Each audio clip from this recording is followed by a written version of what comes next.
A VPN, or virtual private network, was once just for businesses. Today, millions use it daily. 1996. First VPN protocols created for secure corporate networks. Early use, remote workers connecting safely. 2010s, privacy concerns plus streaming restrictions, VPNs went mainstream.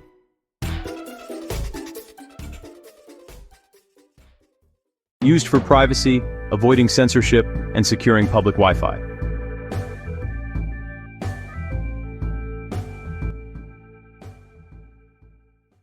A VPN is like a tunnel. You can travel safely without outsiders watching.